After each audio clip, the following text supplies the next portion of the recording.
Hey everyone, welcome back to HD Reddit Reads. Today's topic is, what's the worst butterfly effect that you've set off, whether on purpose or on accident? Let's get into it. In 1971, I was in the pub with a bunch of friends talking about the following year's Olympic Games to be held in Munich. Someone suggested we should go to the Oktoberfest beer festival, and eventually 4 of us booked the holiday, drank our own weight in beer, and came home with a lot of stories. A young guy who had just started coming into the pub listened to all the stories and a couple of years later went to Munich to see for himself.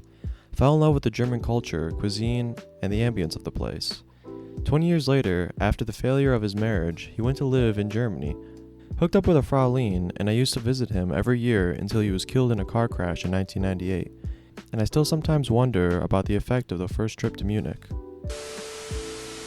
Pressured a guy in his 50s to do an assault course race so I could get a $10 discount. If we had 5 people, it would be cheaper. He eventually gave in, made it to the 5th mile, slipped and tore his cruciated ligament. He couldn't work, so he stayed at home with his wife. He started arguing with her a lot, so much they decided to separate and get divorced. He moved out, his adult children hated him, and he rented a house from a mutual friend. A few months later, a mutual friend calls me to let me know the 50s guy had poorly screenshot a mutual friend's photo from Facebook and used him as his own on Tinder. All well and good, except he was 5'2", 50-year-old Latino guy. Mutual friend was 6 foot, 30-year-old white guy. Usually, my mutual friend wouldn't be that bothered, except he found out from his wife as one of her friends saw the photo on her Tinder, but with Latino guy's name instead. They were also about to get married, so both were really angry. Mutual friend tried to ring Latino guy. Latino guy hung up when he realized he was busted. Long story short, my mutual friend evicted him. Yeah, my bad. This is really a best butterfly effect, but I had a baby girl a couple of years ago and decided to get a vasectomy a year later because my wife and I were in our 40s and we knew we didn't have the energy or finances for another. Cue to urologist finding a lump in my left testicle and deep in my abdomen. Testicular cancer that had spread to points in my abdomen. 6 months of chemo later, I'm right as rain, but I would have never found out about it until it was much more potentially lethal and painful stage. So I owe my daughter my life, in a way, which I'm sure she will use to her advantage once she hits the teenage years. I moved across the country to live with my best friend, so he and I could hold each other accountable and support each other through quitting drugs. It worked, but after a few weeks we had a falling out over a mess in the house, and I moved back west. He never answered another one of my phone calls, and about a year later I got a phone call from someone who explained to me that he had died. After I moved back west, he relapsed and graduated from pills to heroin, and the rest is history. I'm grateful that the last thing we said to each other before I walked out of the front door for the last time was telling each other I love you, bro. R.I.P. my dude. I had a flight booked to Bangkok, Thailand from Canada. En route to the airport, decided I wanted to leave big cities for some sun and beaches.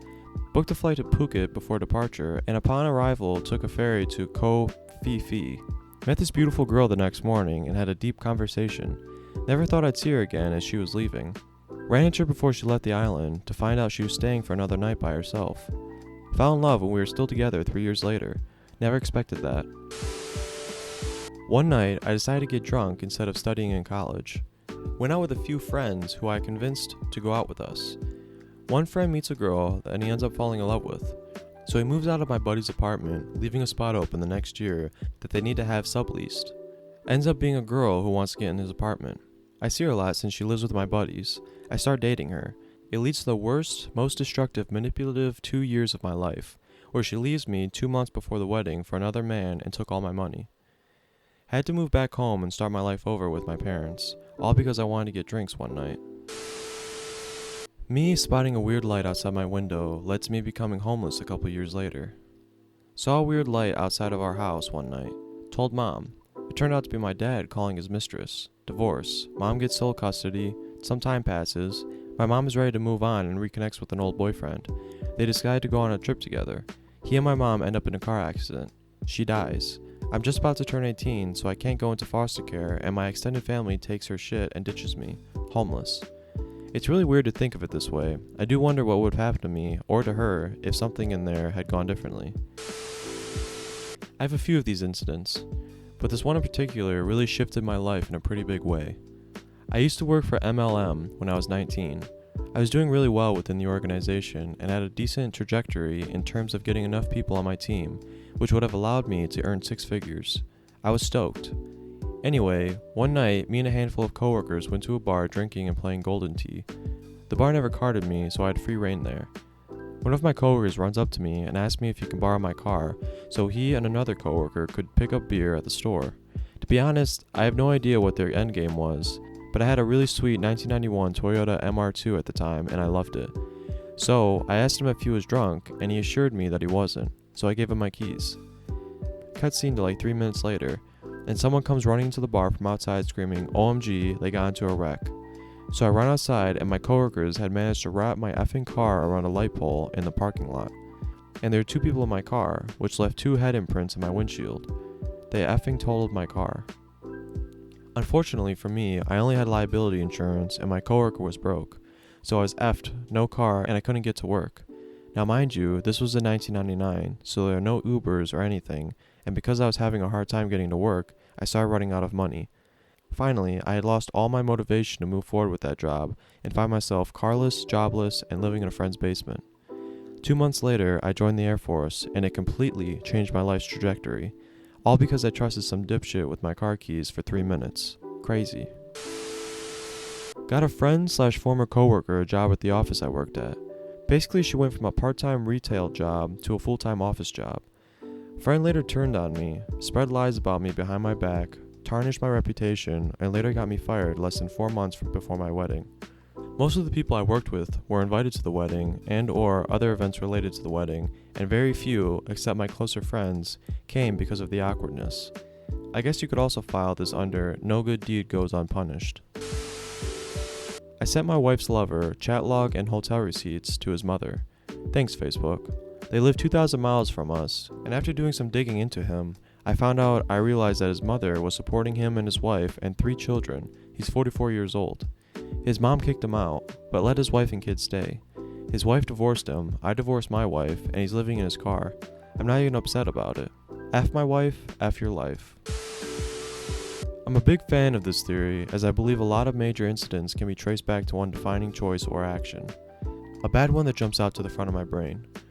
I was studying in college, pre-university in the UK, when a classmate suggested I join a sort of social networking website dedicated to meeting people who will be going to the same university as you. I joined and became friends with a really lovely girl. We got talking, and everything about her ticked all the right boxes, or at least to 19-year-old me. Fast forward a few months, we are both at uni and dating. We have our ups and downs, but they are very extreme ups and downs. I hated my course I was on, product design, and applied to another university to study architecture, something I have always wanted to do. But I stupidly got cold feet, as it meant I would have to move away, and I didn't want to leave her, so I rejected their offer. We broke up shortly after, and had a very messy and public breakup, along with having to see her get with her friend that I sort of knew had a thing for her, along with rumors going around that I hit her, which I didn't. So I'm 99.99% sure if I'd never had that conversation with my classmate, I wouldn't have joined that website, and I wouldn't have met my ex. I would have gone to a different university, and my life would have been very different right now. That's mad. Told my older sister and her friend that I can predict the future as a joke. They thought it would be fun to know their future. I predicted for my sister's friend that she will lose a lot of weight, she was obese, and that she will ditch her boyfriend because she thinks that she can do better now and marry a British guy. She's Lebanese and never been to Britain. Told my sister that she will be an immigrant to Canada, meet a guy whose family used to live in our hometown, and then we'll get married. Fast forward a few years, my sister's friend did a gastric bypass surgery and lost a lot of weight, dumped her boyfriend, and met a British guy teaching in the same school she's in, then got married. My sister applied to Canada and got the immigration, met a guy whose family lived in the same hometown as we used to, and they got married. To this day, I wonder if I did predict the future, or if it was just an effect of what I said to them. When I was 21, I dropped out of college and waited tables for a bit. I had offers from 2 different restaurants. I waited tables for about a year at a big chain restaurant. I started picking up bartending shifts, then was made shift leader, manager, and finally assistant general manager. I dated a few waitresses and ended up marrying one. The marriage lasted 13 months and ruined my confidence. I went back to waiting tables and didn't date for 5 years. I barely got laid in that time. 15 years later, I finally started trying to date again and failed miserably. 5 years after that, and I meet my wonderful wife, and we have a great 4-year-old now. I don't know what would have happened had I taken the other job, but I probably wouldn't have spent 20 years alone. I still don't know how to be in a relationship, but I'm trying. Thank you for listening, everyone. If you enjoyed the content, please consider subscribing. It'll be greatly appreciated. And if you want to visit the original thread, I'll link it in the description. But yeah, that's it. I'll see you guys in the next one.